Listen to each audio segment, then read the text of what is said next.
let's start off with our channel moderator actually in the Discord and a channel member. We have Brandon Van Den. We also did a video together when the channel first started, and it's pretty hilarious. So here he is, my boy, always just coming out of nowhere and smashing at the meta. So he was at the Hammer in the new year, 2025. So right over here. And here we have, it was a, I believe, 48% event, right? 48% event within America.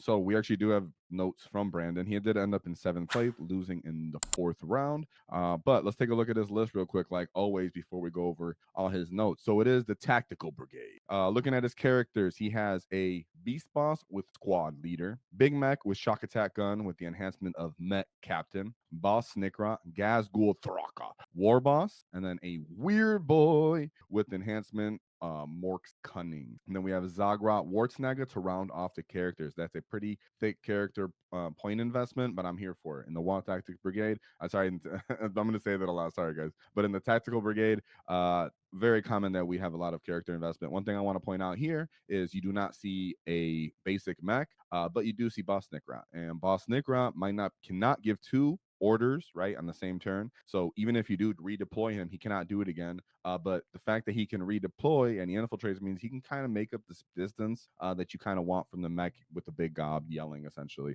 or boomer gob, pretty much the yelling guy, right? And then I do really like Ghazghkull Thraka's detachment. He was initially overlooked, but all in all, we should learn by now, especially if you're watching this channel, that Gaz is always find his place in our list. He just does something that no other orc unit can do, and he really makes sure that our our go turn ends up getting in our favor, because we really can't afford it not to go in our favor. It's a one turn kind of thing. So he really gives us that big swing, and then his damage 4 matters a lot. But really, it's all about Makari, right? He has one big bodyguard. Another thing here is he has squad leader, right? Squad leader on a beast boss. He is definitely one of the, if there's two of my favorite options, is the Beast Boss, or it's the Warboss Mega Armor, and then maybe the Trike. I think the Trike's too gigantic necessarily to ever hide, but the Warboss and Mega Armor can be appealing as well if you are into this enhancement. I personally don't love it, but we're going to talk about that as we go over these his matchups and how they're working out for him. And the last thing that I really appreciate is Zodgrod Wortsnagga. Zodgrod Wortsnagga is something that we love since Dreadmob. I think here he's found another home, and he's definitely kind of along the lines of an auto take in Dreadmob, but in Taktikal Brigade, the fact that you can give him stealth to keep stacking on these abilities is pretty awesome. You do need someone to give him orders, as he is not a war boss. Keep that in mind. But Zodgrod's awesome if you know how to manipulate the movement phase in large mobs of boys, which Brandon does. And speaking of large mobs of boys, he has one on this list as well. That is what the war boss and the weird boy is with Mork's Cunning. And me and him were speaking about this before the event, because we speak. Obviously, he's on them. He's a moderator, and he's been around the channel since the beginning. So it's funny because as much as we get along and we agree on some like really key units and strategies, he was like, "I'm bringing this weird boy. I'm going to be sniping characters," and I'm like, "No, you're not, bro." But it didn't really matter in the end, because the fact that he could, move units around the battlefield was really the big beneficiary factor here, and having a big 20-man unit of boys to swing OC and score late game, and it just really made a big difference in all his notes and such. So speaking of other battle line units, he had 2 5-man units of Storm Boys. He had a Battlewagon, and then he had Ard Case and the Zap Gun, followed by a 22 model unit of Gretchin, obviously. 2 10-man, 11 10-man units of Gretchin, plus their run herders. 2 10-man bricks of Flash Gitz. Keep in mind that they're awesome. One thing that I wanted to say here is that he does have the Big Mech with Shock Attack Gun instead of Big Mech with Mega Armor, right? Which is one of the other things here people are going back and forth on. So it's really cool that he ended up bringing that. And then, of course, just, Flash Gitz are great. Just give them a nice order. Take 2 orders. They feel so awesome. Giving them stealth, giving them +1 strength, giving them +1 to hit the shoot. You choose, when you're doing those, but it really makes a difference. And they were already awesome. But in this case, 10-man units even become very viable. He has 2 10-man units of commandos. Goodness, when I speak about, commandos lead the way, Brandon was like, "Where are you, boss?" And he was out there with Zog, Mandos. He's infiltrating Beast Boss. So he took that consistently, and literally he's been all about that since early in the edition. So I appreciate that. And then 2 Mega Knobs, and he brings 1 Kill Saw, 1 Power Claw in each hand. That gives the versatility, right? You don't get the twin link from having 2 saws, and you don't get the shooter, which kind of usually pretty much never matters at all. So the fact that you get to have 1 of each means that depending on your target that you're going into, you can choose your favorite profile, right? If they have a 4-up invuln, you don't, and you're already wounding them on 2s with the power claw, then you might as well get the other attack in. If you need the AP, then choose your claw. So I like that. It's always overlooked. So really cool in that. And Brandon has extensive lists. Notes that we're gonna go over today, and I'm going to show his opponents, and then he actually has a document that is 47 slides. We're not going to go through all that. I will. Don't worry. I'll keep it concise as I can, but it's nice that he was very thorough as always. Shout out to our sponsors, the Baron of Dice, as they helped us do our Waaaghtaktiks dice. So shout them out. Check them out in description, 5% off in the discount because nobody likes taxes. And shout out to Baron of Dice. They allow us to do our paint competition. So thank you very much to them. So let's take a look at his first game, and then we'll look at his notes and some pictures that are alongside his notes. So pretty cool on that. This guy has a whole biography before. That was kind of weird. So it's Blood Angels, Liberate an Assault Group. Like I always say, Blood Angels are around, but it seems like they're getting kind of too elite and still keeping like the same problem of being kind of jet soft. That they're not favored as much in the meta, but you have to be ready for them. And Brandon was. So we have Commander Dante Lemartis, Librarian Terminator armor with speed of the Primarch, a Lieutenant in Phobos armor, and then a Lieutenant with combi weapon. We have an Assault Intercessor squad with jump pack, 2 of those actually, just 5-man units. A Blade Guard veteran brick because it's a 6-man unit. Death Company Marines with jump pack, a Gladiator Lancer, infiltrators, 1 unit of Sanguinary Guard, a Scout squad, and then Terminators. So I'll show you his list real quick, and then I'll pop out his notes so I can give you a nice. And also, so shout out to Brandon in the chat.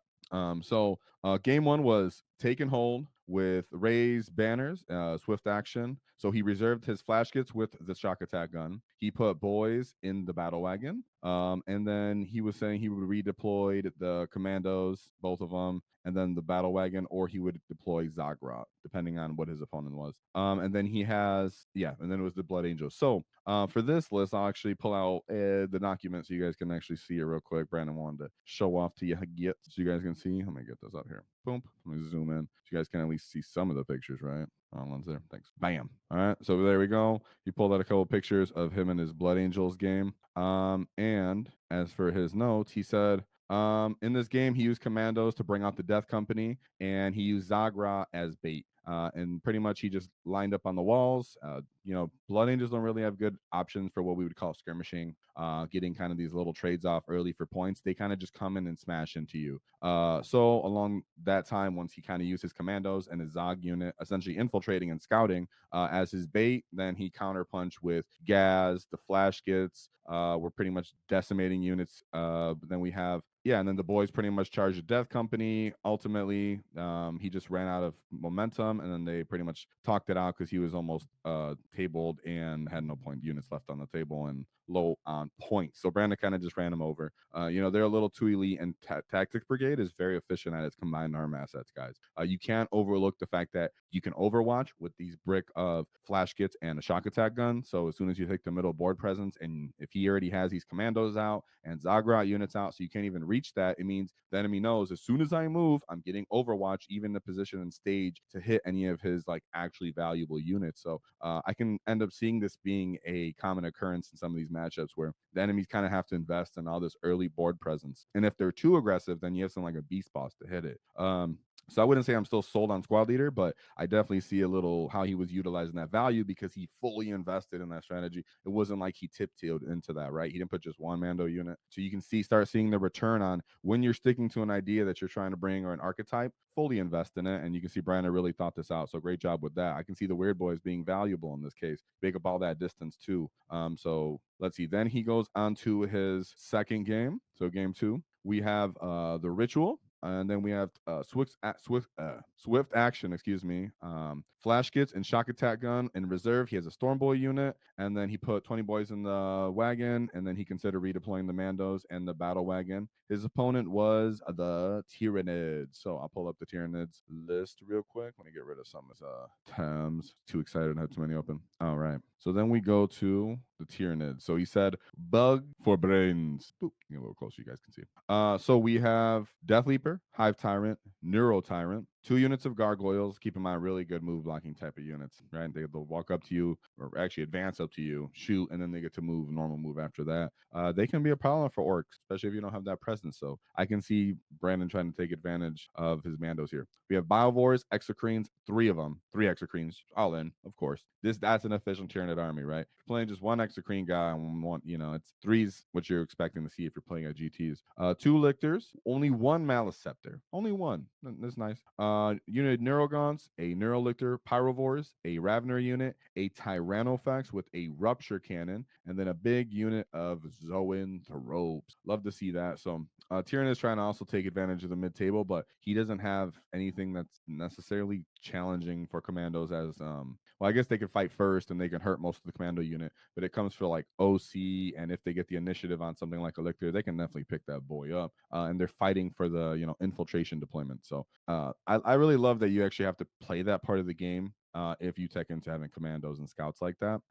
It really, to me, just makes it more immersive that you really care about the game, the roll off to deploy and such. So right. So we have another picture about here by Brandon and his opponent with his Tyranid army. Boom, boom, Exocrines, Hive Tyrant, Brain Bugs. You can see he didn't really go that far with his commandos, and you don't really have to, guys.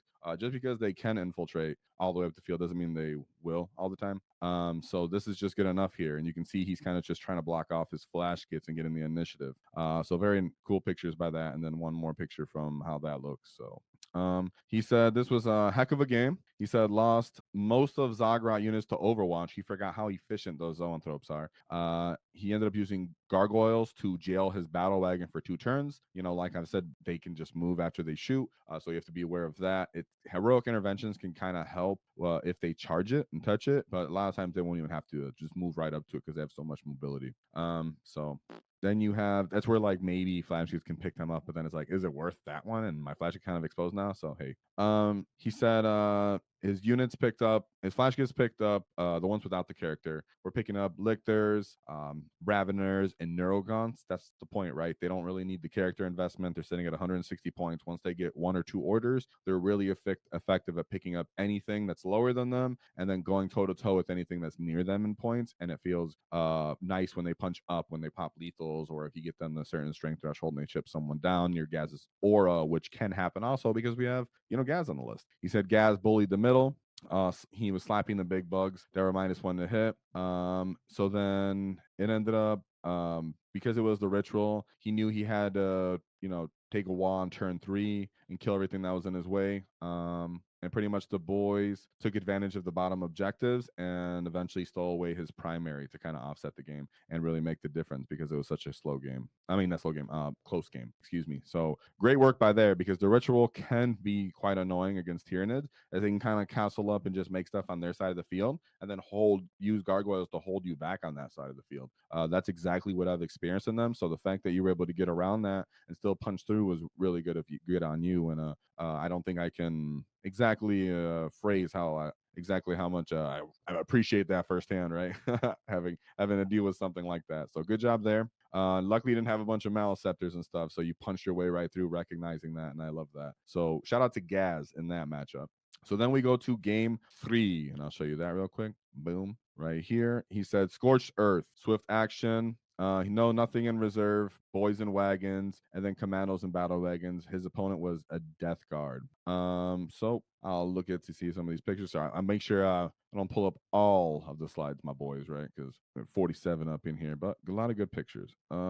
Let's see. So right here, we know about Death Guard right around here, guys. We talk about that they can be problematic for orcs, but we'll take a look at his list before we get to the notes. But here's like one of the pictures of how that would look. So let's move on to Mr. Stephen Harvey. And this is the Death Guard player. So he played the Plague Company, old-fashioned Death Guard. So he has Mortarion, Typhus, Biologist Putrefier, 2 Death Guard Sorcerers in Terminator armor. So we do got damage reduction here. Got to be aware of that. Foul Blightspawn, 2 Malignant Plague Casters. Yeah, I said it weird. Who cares? Tallyman, we get you CP. You have Brigateur Plague Marines, 2 Death Guard cultist bricks of 10 dudes. So that's pretty cool. 2 6-man unit of Death Shroud Terminators, followed by a 20-man unit of Poxwalkers, 2 floated bloat drones, 2 rhinos, and then 1 3-man Nurgling squad. Hey, so that guy was about that life.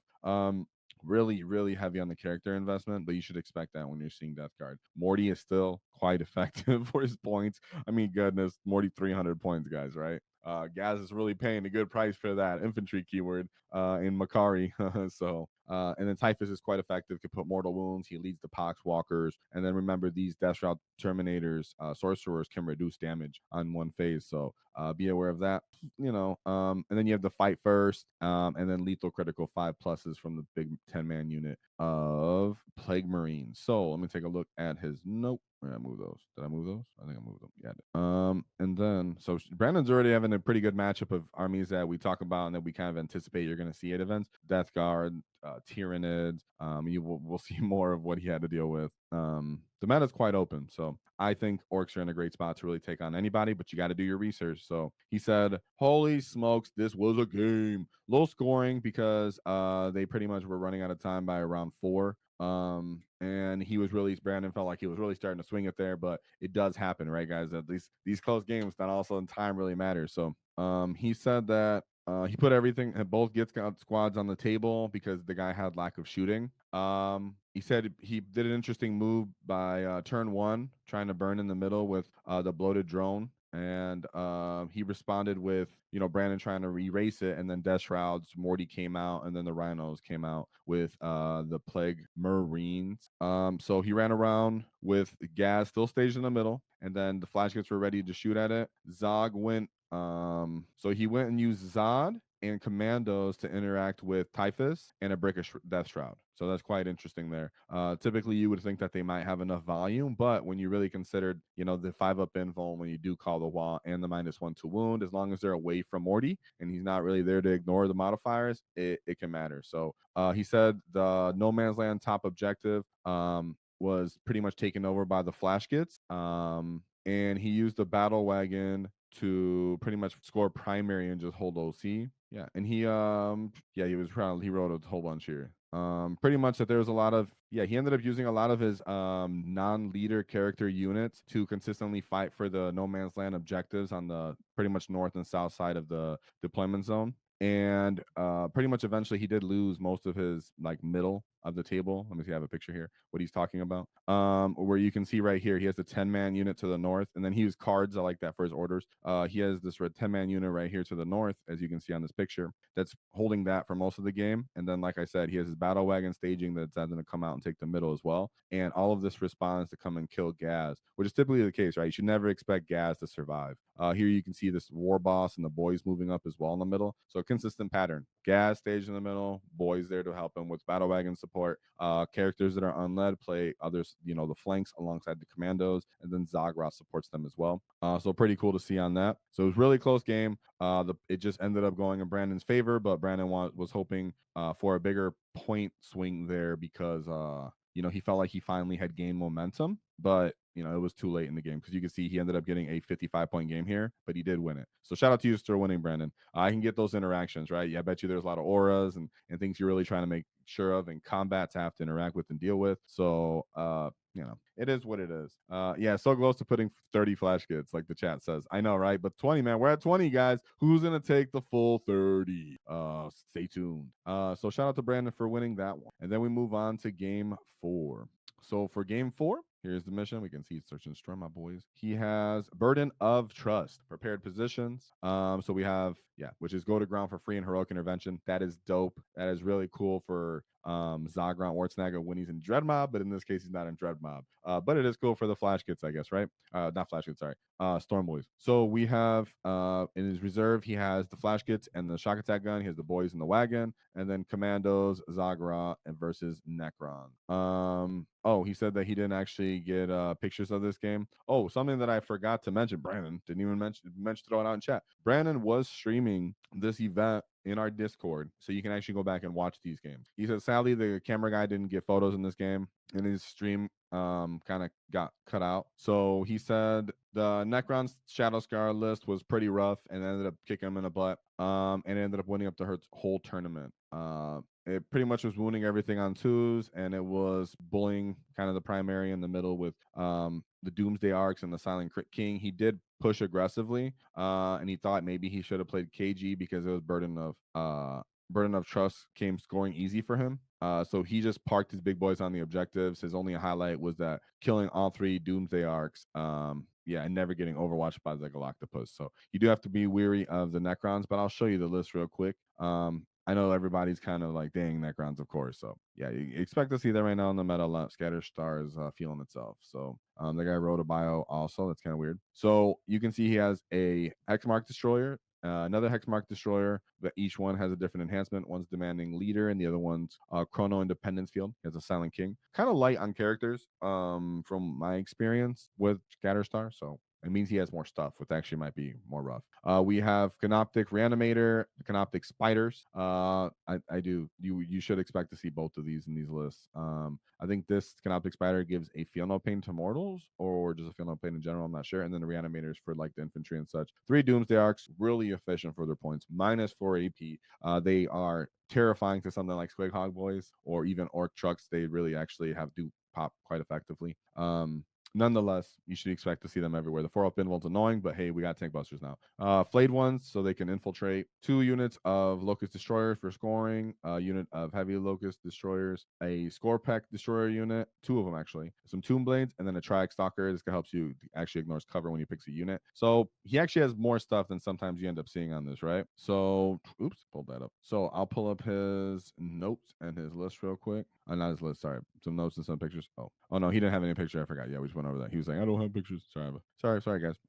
So then we move on to his game 5. Bam. Oh, I can show you for Mr. Sully. What you were talking about is where people can see that. It's on Meta Monday. So you just Google Meta Monday and then pull up like their most recent ones and go to the bottom and you'll see all their the overall win percentages and stuff. Shout out to you. Question. So here we have game 5. So it was Taken Hold. Good old fashioned Taken Hold. Hidden supplies. Middle objective into turn 2. Let's see.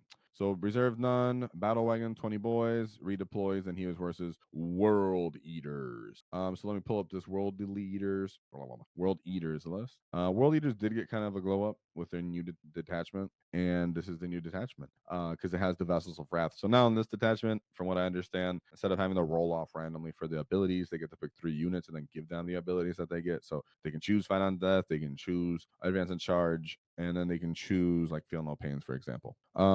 I think. But Angron cannot. I think you still have to roll for Angron. So you still see Angron just because having the ability to just kill just about anything in the game feels really good. So you have Angron, Lord Invocatus, and then 2 Demon Princes with wings. That is quite common.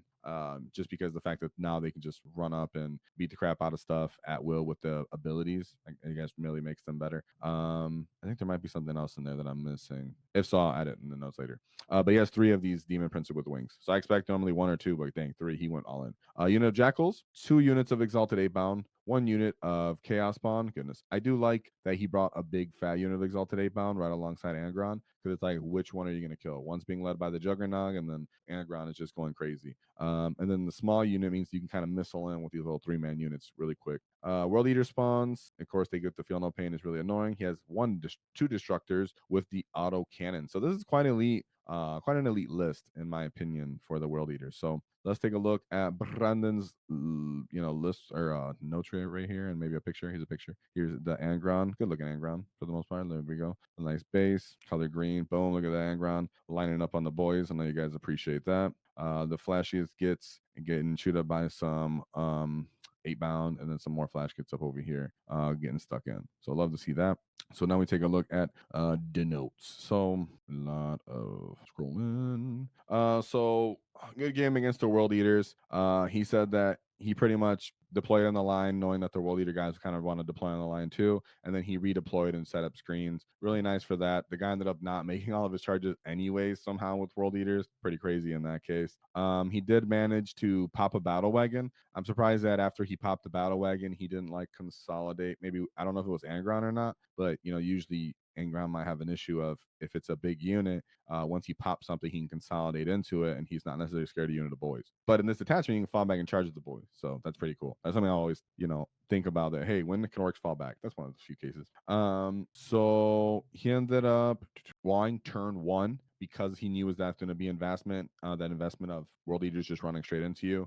That's the cool part about us being able to declare it on our terms, essentially, is that we can kind of anticipate the enemy doing their abilities, but we don't have to fully invest. And then they go, I'm just on a wait, actually, since you called that. So it's pretty cool here that he was able to pick up the Demon Prince and most of the exalted 8 bounds. And he put the other Demon Prince down to 4 wounds, destroyed a predator, and took most of the objectives.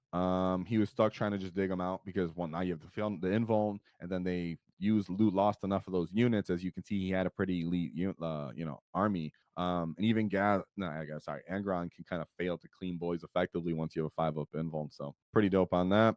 He ended up killing Angron turn 2.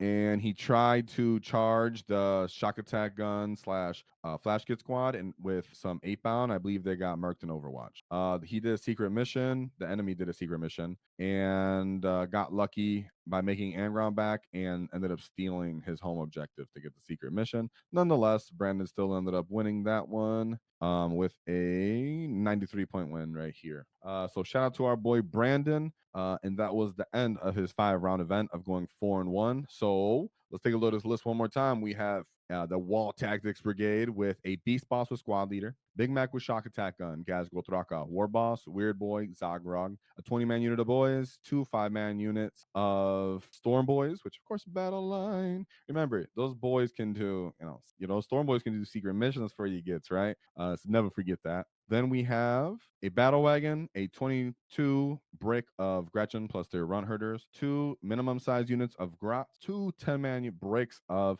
Flash Gitz, followed by 2 10-man units of Commandos. Keep in mind they kept their breaching ram and their power claw and the rocket. You ring the rocket because you're not gonna give up damage 3, just for no reason. So yeah. And then we have the Meganobs, just 2 of them with their variety of weapons. So shout out to Brandon and his Tactic Brigade. Whoa! If you enjoyed the clip, check out the full video here. If you'd like to see more tactics, click here. Let's get stuck in, lads!